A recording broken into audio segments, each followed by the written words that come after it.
Today for Devotions with Daniella, we are reading from the second book of Daniella, and we shall see where the Spirit guides us.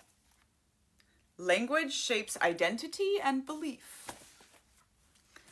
Every high-demand group, whether a cult, a corporation, or even a fandom, has its own special language. The language helps you feel like part of the in crowd. But moreover, the more you use their words, the more your thinking starts shifting too. Your own voice fades, replaced by the group's. Their vocabulary becomes your filter, shaping how you see the world, what you believe, and even what you think is possible. Research indicates that the language we speak can influence our thought processes, a concept known as linguistic relativity. For instance, a study published in Current Biology found that bilingual individuals might categorize objects differently depending on the language they are using at the time.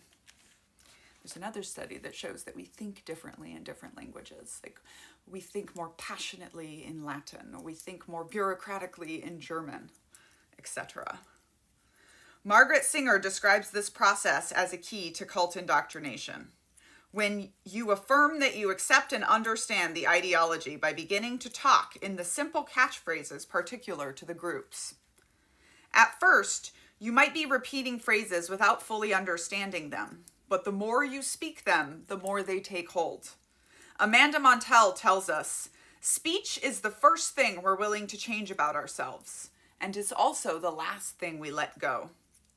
This isn't just a cult thing. It happens at every level of culture where language plays a role. In other words, everywhere.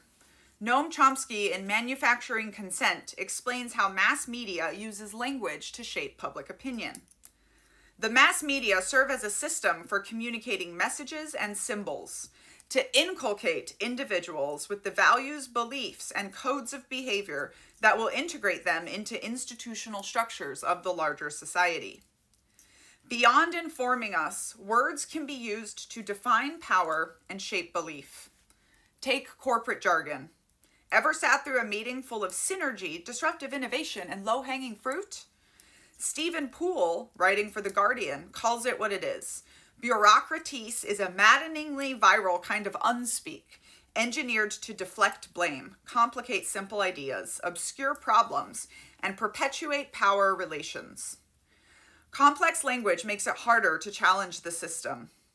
The tech world takes this further. If you don't know what a startup means by pivoting to a B2B SaaS model, you're already an outsider. Nonprofits do it too. Terms like capacity building and stakeholder engagement are meant to create an aura of professionalism, but often exclude more than they clarify. And then there's the military, where acronyms are practically a second language. It was funny when he tries to get a response out of Beardo yesterday. Sure, shorthand is useful in high-stress situations, but it also serves another function. It reinforces who's in and who's out.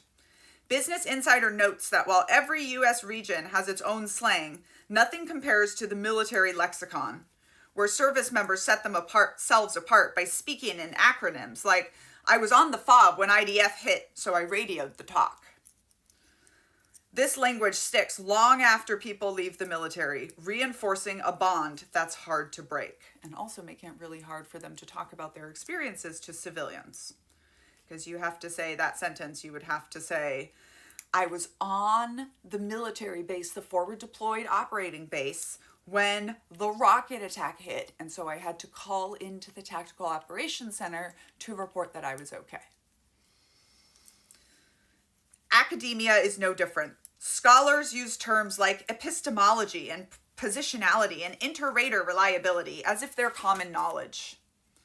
James Marriott of The Times calls university jargon willfully opaque, a barrier that excludes outsiders while making insiders feel superior. Of course, other groups have their own names for this phenomenon. Just ask those who decry woke academics and coastal elites. Look at any group, good or bad, and you'll probably find specialized language. CrossFit has acronyms like WOD, workout of the day, AMRAP, as many rounds as possible, and RX, as prescribed. Gaming communities have terms like nerf, buff, and noob. The jargons in the yoga and alternative spirituality worlds is seemingly infinite, with their chakras, pranas, and vibrations. Fandoms have their own fanalects. Swifties with their eras, Easter eggs, and Swiftmas. K-pop fans with their stands, bias, and maknae.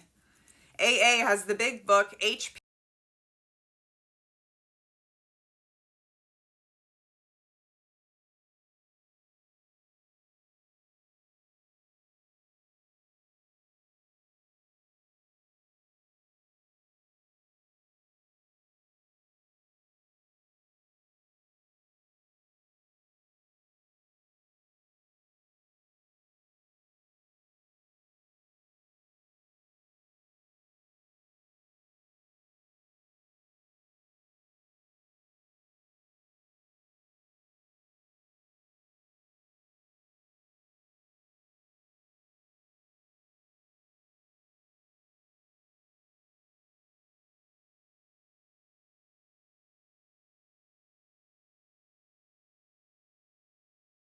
Easter eggs and Swiftmas. K-pop fans with their stands, bias, and maknae. AA has the big book, HP, Halt, and 90 and 90. Not to mention their countless sayings like fake it till you make it works if you work it, and let go and let God. Conservative circles have their woke agenda, deep state, and rhinos, while social justice activists have intersectionality, cishet, and systemic oppression. People outside these circles may, at best, have a hard time following their conversations, but at worst, see their language and ideas as a threat, purely because they don't understand it. Specialized language isn't inherently bad. Every group has shorthand, and sometimes it's necessary. But when it's weaponized, it stops being a tool for understanding and starts being a barrier to entry. That's when it starts looking a lot like a cult. Language can both connect and control. Recognizing how language operates in our own groups, corporate buzzwords we use at work, political slogans we repeat, or jargon we pick up online, gives us the power to question narratives handed to us. Because the moment you stop questioning the words you use, someone else starts deciding for you what they mean. Culting of America comes out January 20th. It is available on pre-sale now. You got to go to the link in the bio if you're watching this on TikTok. Otherwise, you can pre-order copies attached here.